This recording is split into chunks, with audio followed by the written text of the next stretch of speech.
And that attack on officers, those suspects also allegedly stole an officer's cell phone. Well, that'll help them track you down.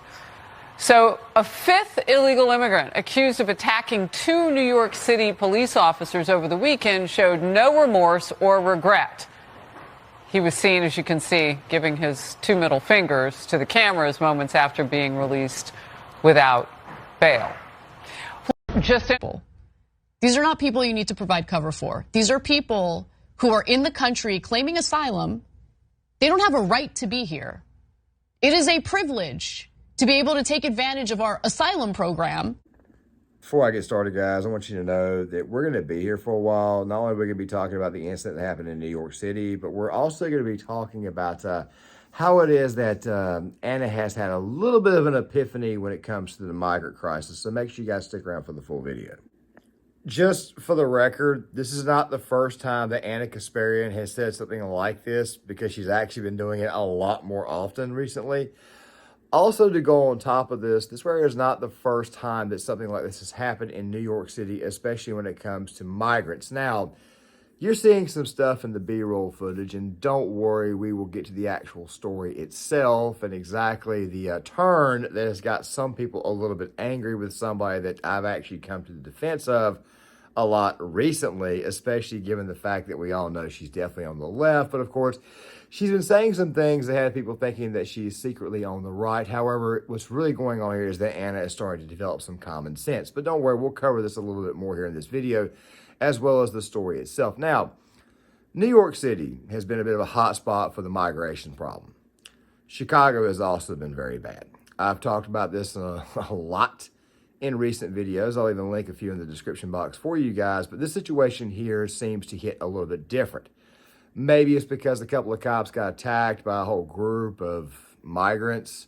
Maybe it was the ages of the ones who did it. But of course, if you've actually been paying attention to the situation that's been going on when it comes to Randall Island, the stabbings, the fact that some welfare benefits have been taken, or this little gem right here from the New York Post, how it is that Eric Adams loves to complain that migrants are a problem, and he wants to know why is that more and more migrants are coming to the city. And even though they want to blame Greg Abbott for it, when you see that $3,000 a month are being given out to the migrants, it seems to me like the answer is pretty obvious at this point.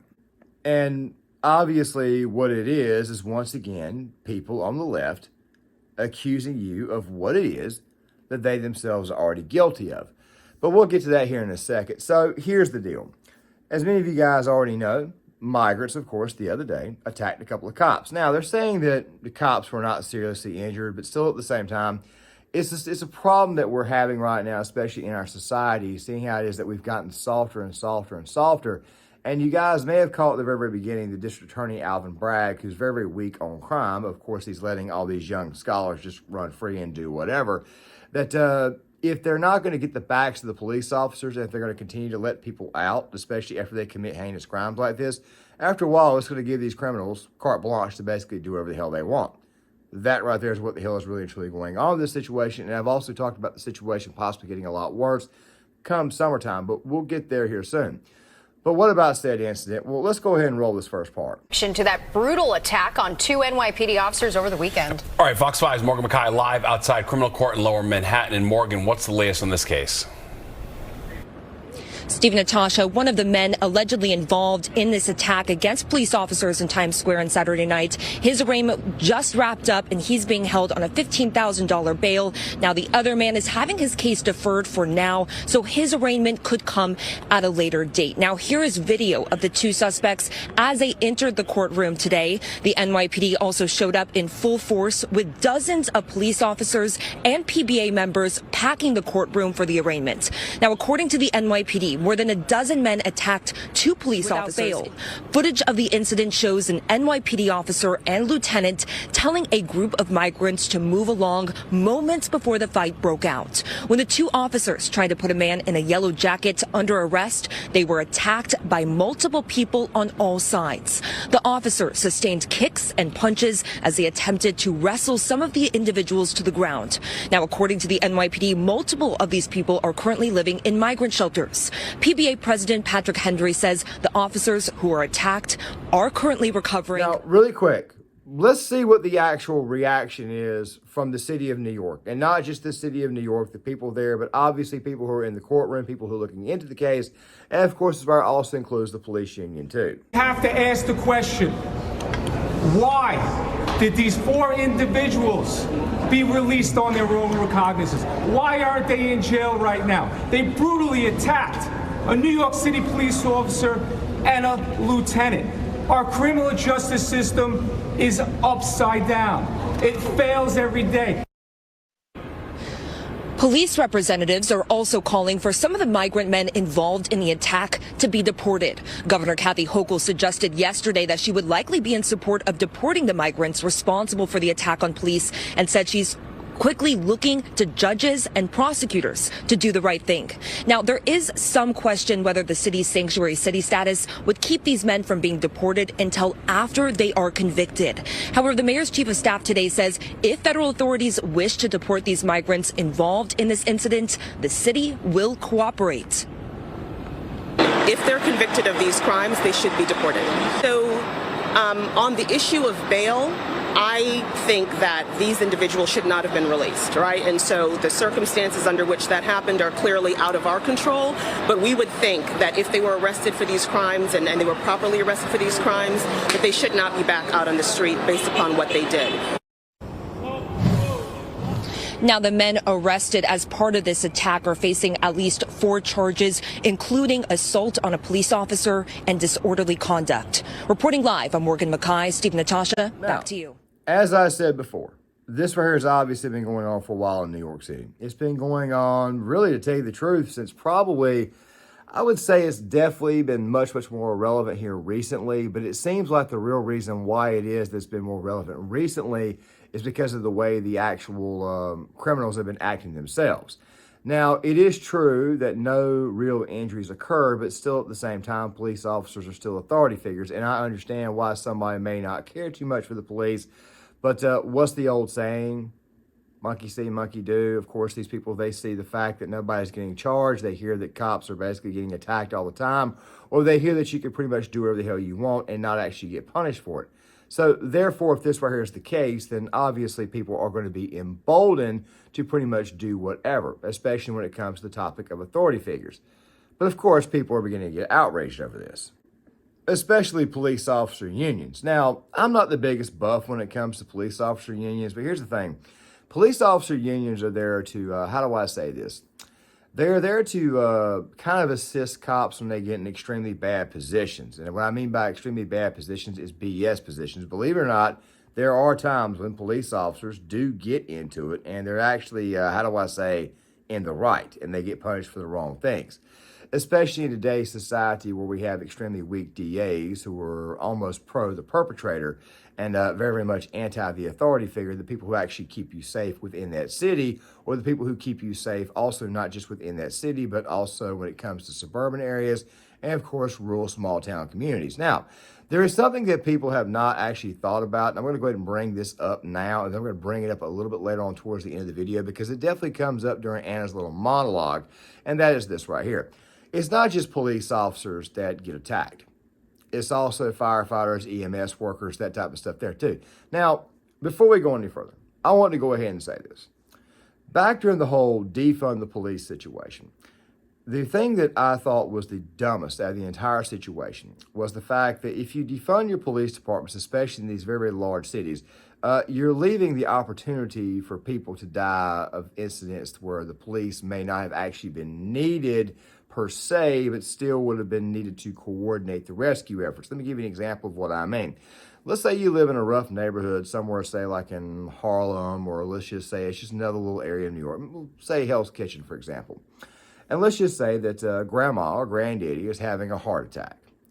Well, obviously you don't want grandma or granddaddy to die, so you obviously call an ambulance to come pick them up.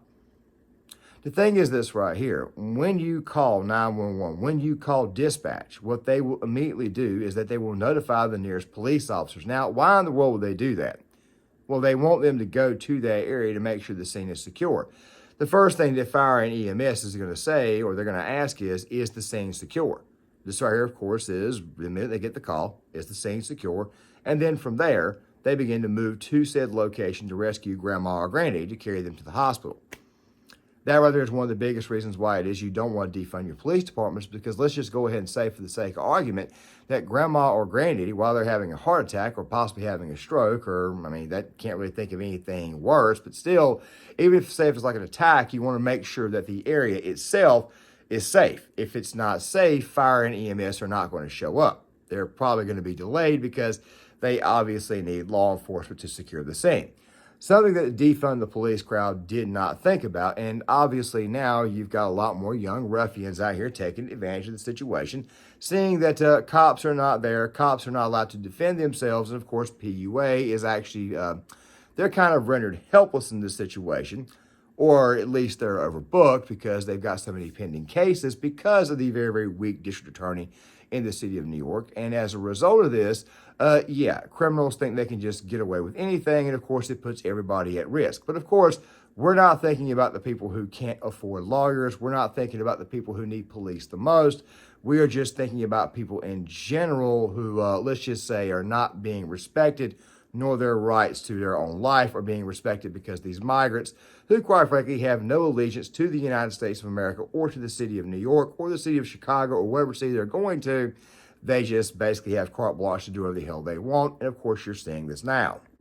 And I think what's happening in this case is that Anna Kasparian, she's starting to see this. Now, the Young Turks, they are located in Los Angeles. Now, LA is obviously on the other side of the country, long away from New York. But didn't Anna Kasparian get attacked not too long ago by a homeless person? Hasn't she actually experienced this in real life? Hasn't she actually experienced this this whole homelessness situation in California? Has she not? I mean, I'll put it this way here. The best way to red pill a leftist is to just simply give them what the hell it is that they want, what the hell it is that they actually ask for. They asked for the migrants, and now, of course, they are now getting the migrants, and they're now getting the pain that comes along with the migrants. They are also seeing police departments, of course, being completely defunded, meaning that the next 5 police department classes or the next 5 police classes in New York City, they've been delayed, they've been put on hold. The city can't pay for the migrants, and they also at the exact same time can't pay for police. And also, to make matters worse, the city of New York has now cut. They have now cut their sanitation department. Can you imagine what that's going to be like when the summertime rolls around? I'm just throwing that out there, but let's watch some of this footage that we just showed you. Now, luckily, no one was seriously injured, and the police were treated on the scene for minor injuries, including one person who had, some cuts to his face. The suspects, luckily, were later arrested. The suspects were identified Wednesday as Yorman Reveron, 24 years old, Darwin Andres Gomez Isquiel, 19 years old, Wilson Jarez, 21, Kelvin Arocha, 19, and then Joan Boada, 22 years old. So they face some charges, including assault on a police officer, disorderly conduct, and gang assault. Now, it is being... Obviously, these men are young. I think there was a senator named Dick Durbin recently who said that they were all military-age males, and that we had this issue with our military right now where we can't actually recruit men to go in. And of course, he had the idea of wanting to bring them in, yet a lot of these individuals don't know English, which is going to create a problem. Take it from a guy who's been in the military and has also been deployed twice, especially to a combat zone. This is going to be an issue, especially if the people you have to talk to don't speak the same language you do. And then to go on top of this, they're bringing these tendencies into the military. I understand that the military can straighten people out. Trust me, I've personally seen it. But they're not going to straighten everybody out, especially if you don't know the actual language or they don't understand what you're saying. It's just going to become a great big problem. I just figured I'd toss that out there. Let's watch a little more. Now, by local news outlets in New York, that the individuals who carried out these assaults are actually asylum seekers. The assault took place in front of a migrant shelter. And there have been increasing scuffles with migrants between one another for the most part. But this is the first time that we're seeing surveillance footage of them literally attacking cops and being kind of brazen and emboldened enough to do something like that.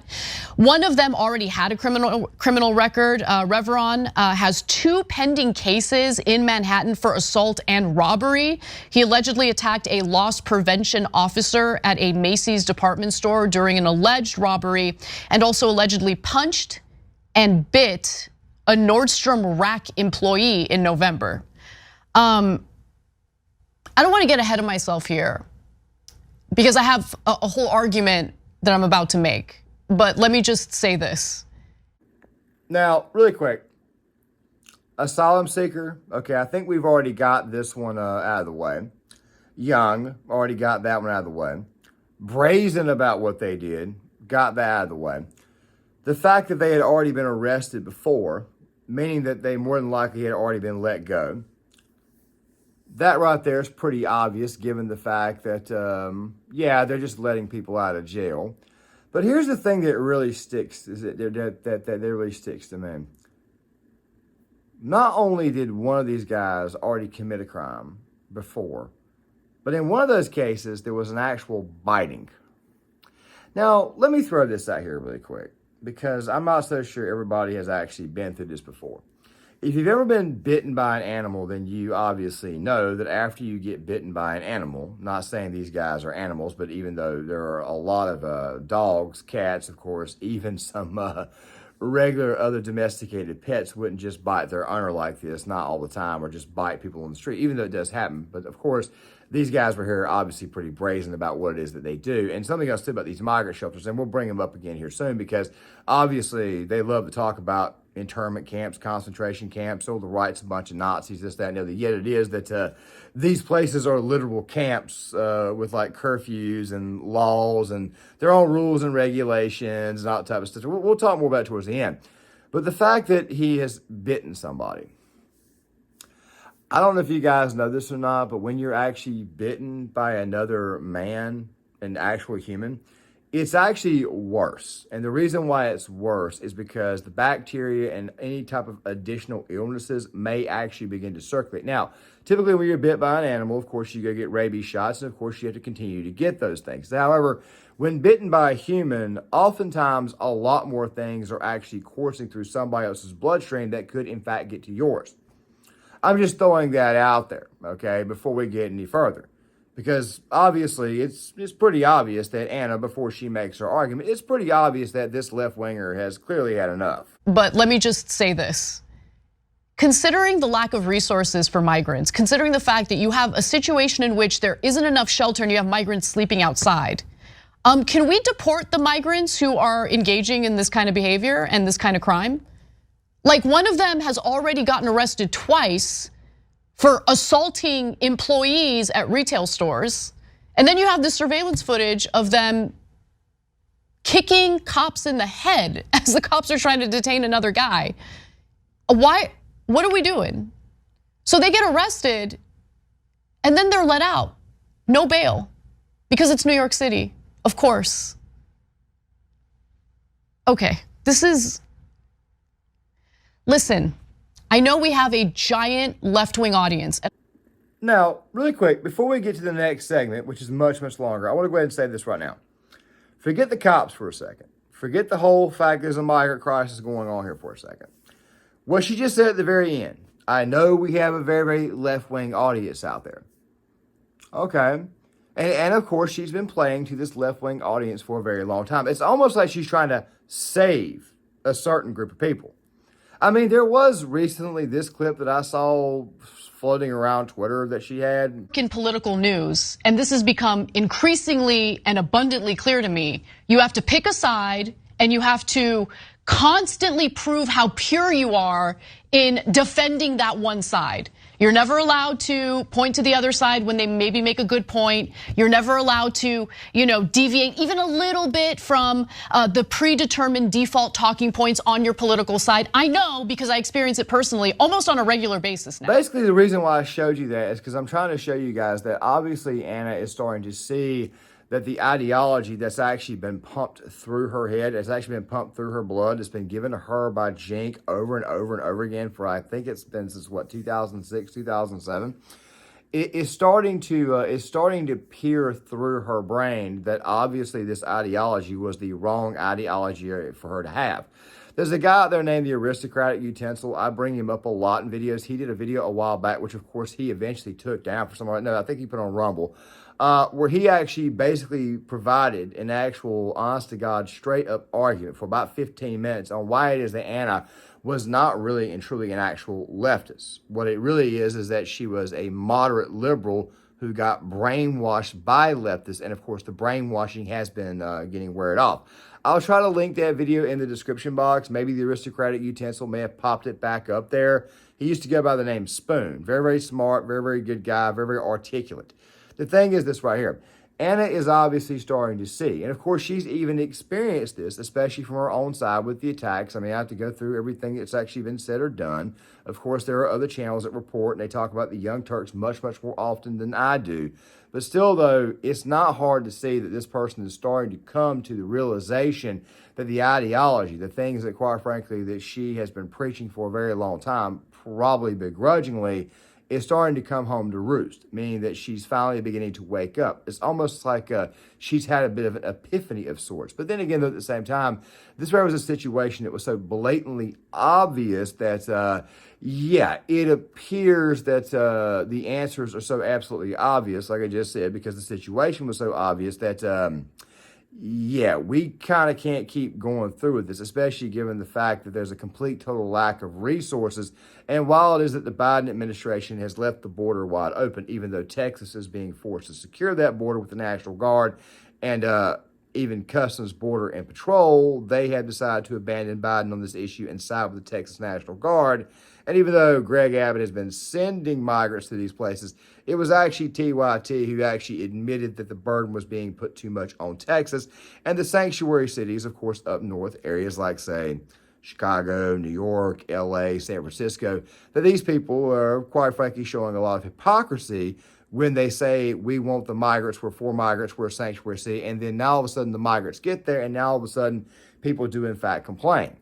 It's almost as if to say people have been saying for a while that bringing these migrants in, who, by the way, are already committing a crime by being here illegally, it's almost like we were saying a while back that they would start to commit crimes, especially given the fact that, and I'll go ahead and say this, that blacks and Hispanics are natural enemies. But let's watch some more. Who are in the country claiming asylum, they don't have a right to be here. It is a privilege to be able to take advantage of our asylum program and be able to claim asylum, claim that you're here because of whatever reason. I don't know exactly which reason they gave for their asylum claim. And you get to have your case adjudicated in front of a judge. But if you're causing all sorts of chaos, and if you're assaulting police officers, like the idea that we're not even having a conversation about immediately deporting them is ridiculous. But then not only that, they get arrested and immediately released without bail because of bail reform in New York. That's insane. Right? Am I crazy? I don't know. I feel like I've lost my mind at this point. I feel like I'm gonna get like an onslaught of ridiculous harassment because I think people seeking asylum and taking up finite resources that could be given to another asylum seeker who isn't causing problems is ridiculous. The Manhattan District Attorney's Office says that an investigation into the incident is ongoing. We now have additional. I'll talk more about everyday consequences and everyday people here in a second, but let me say this first. Now, really quick, before we go any further, before we get to the next section, I think what Anna's also seeing is the economical impact here. You see, the thing about these migrant camps, and I want to go ahead and bring this up one more time, is that they are in fact migrant camps.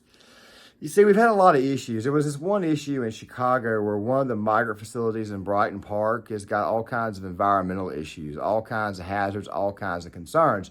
And of course, this resulted in lawsuits. And of course, the city of Chicago, and I understand this is in New York here, but the city of Chicago, the suburban areas have basically said no to the migrants. They can't actually take these people in. So what does the city do? The city begins to build these shelters, these camps. And of course, these camps, they aren't exactly, how do I say, clean facilities. No showers, nothing like that there. People get stuff stolen from them all the time. Like I said, this entire situation was ripe with theft and crime. And of course, you've also been hearing that people do in fact get their welfare benefits stolen, the money that's been given to them by the city of New York, which of course the city of New York is getting reimbursed by the taxpayer and the federal government. That's right. Taxpayer dollars are going to pay for this. This type of stuff does in fact get robbed. So when Anna says it's actually a privilege for these people to be here, she actually means that. It's a privilege. Now, me personally, if you watch the channel, then you already know that I'm an extreme right-wing conservative, already going to be called alt-right by some people, even though I'm really more, how do I say, just more of the traditional conservative, which is just simply slightly right of moderate right. The thing is this right here. This situation is a burden on the taxpayers, people who actually live here. And I can already hear somebody saying, well, what about these migrants who are taking all these jobs who, quite frankly, other Americans don't want to work? That's kind of the problem. You see, these migrants are coming from Mexico, South America. We've even gotten proof that these are coming from the Middle East, China, even parts of Africa. And of course, they're not showing up here to make the money and live here. They're showing up to make the money and send the money back to their families in their home countries. I mean, there was this whole thing about Venezuelan migrants getting preferential treatment here, but of course, the money's being sent back there, where it's actually got more value and it's not being put into our economy. But let's continue. Going to speak to witnesses in order to determine the specific role of each defendant. And by the way, I want to be clear about something. If you are part of the left and you don't speak out against incidents like that, what it does is it allows for the right to paint a picture of what all asylum seekers are like, what all migrants are like. And as we know, based on studies that have been conducted previously, there's no indication that immigrant communities have a higher rate of crime. Okay, anyone who claims that they do, it's just unfounded. There's no evidence of that. But if the left starts providing cover for migrants who do commit crime and feel emboldened enough to literally assault police officers as they're trying to detain someone else, that sends a really bad message about what the left wants to represent. And it also allows for, in my opinion, the defamation of migrants who are here who have legitimate asylum claims and should not be treated any differently from ordinary people, especially considering how vulnerable they are and how they're here either for safety or for opportunity. So this should not paint a picture of asylum seekers. But for those who cause these kinds of problems, at least 41 people have been arrested at the Roosevelt Hotel since May. The Roosevelt Hotel in New York City has been used for migrant shelters. And apparently they've had 41. Anna, did you just say earlier that these migrants, there's not, okay, let's just run that last 12, 13 seconds back. So at least 41 people have been arrested at the Roosevelt Hotel since May. The Roosevelt Hotel in New York City has been used for migrant shelters. And apparently they've had 41. I could have sworn I heard you just say that you're not trying to paint a bad picture for these migrants committing crimes. But then you just said that 41 had been arrested. You've already talked about this group of migrants having people who've been arrested twice. One of them, of course, bit somebody. I showed you guys some stuff from the B-roll footage about stabbings in Randall Island. Of course, there was also the security guard incident that happened earlier.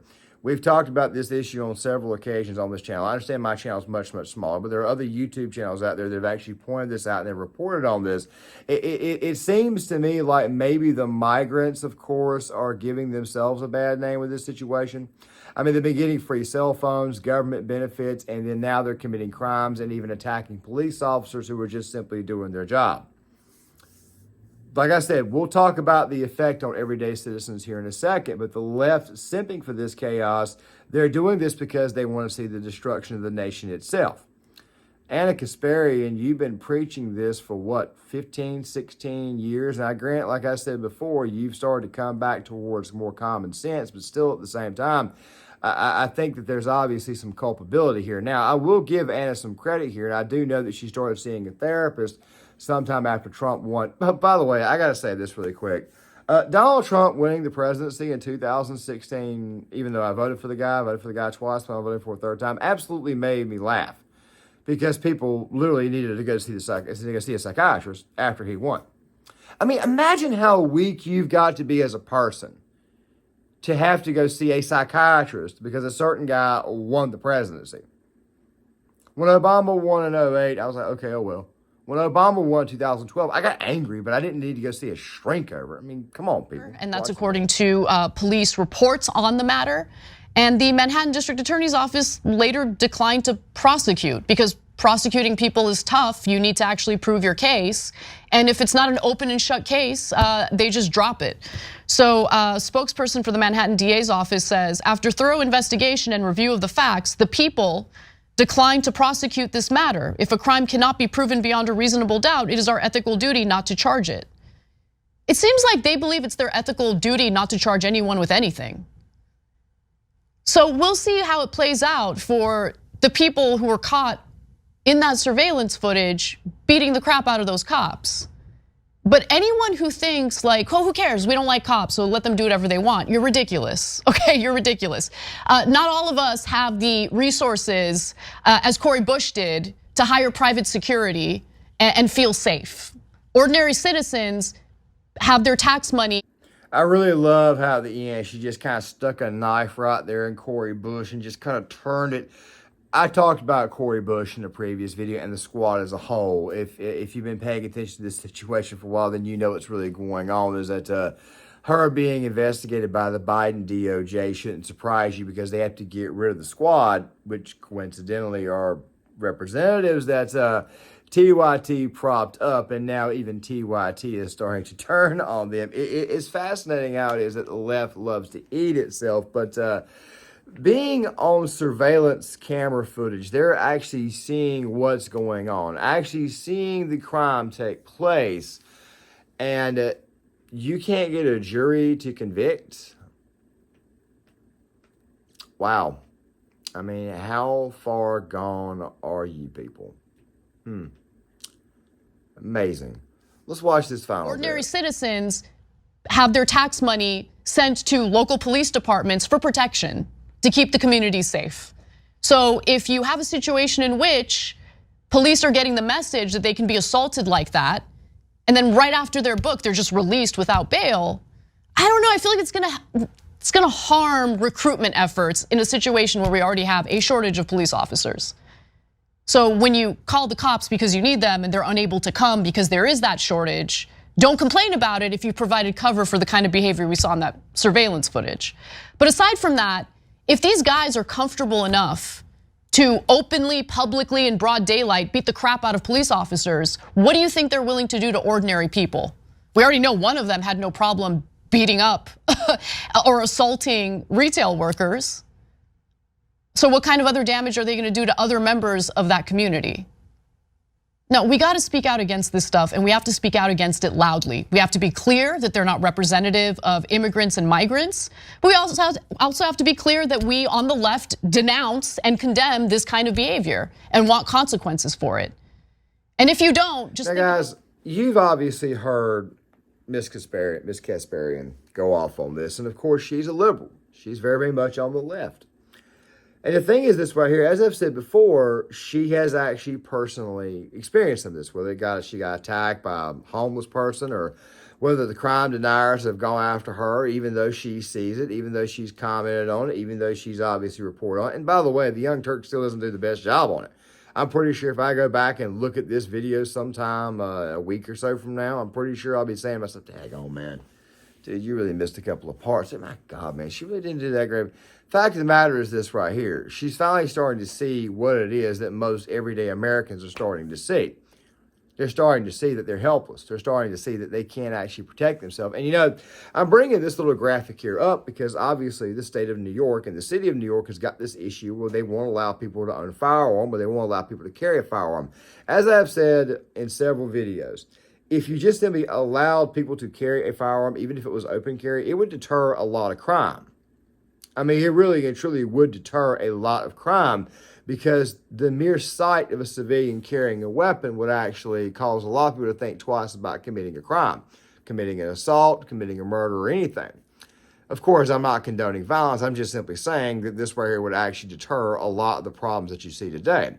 Fact of the matter is, the city of New York and the state of New York, they will not do this. Now, the governor, Kathy Hochul, has said that she wants to deport these individuals.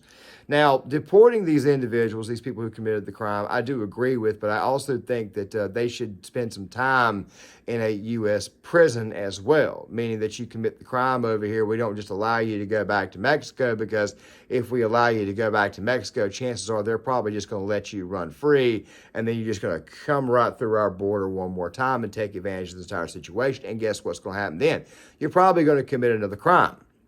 So, no, I think that these people need to be detained here in the United States, if not in New York City, definitely a federal institution, maybe even a military prison, somewhere like, say, Leavenworth or whatnot, or maybe we should build a special prison for these people. Or maybe you could send them to El Salvador. They've got a very, very good program when it comes to turning these types of people around. But still, at the same time, though, just simply deporting them is probably not enough, because then they're just going to end up finding their way right back through our system again. And we got to go through this entire process one more time. God knows who they may hurt or who may kill, which, of course, is the actual meat of the matter here.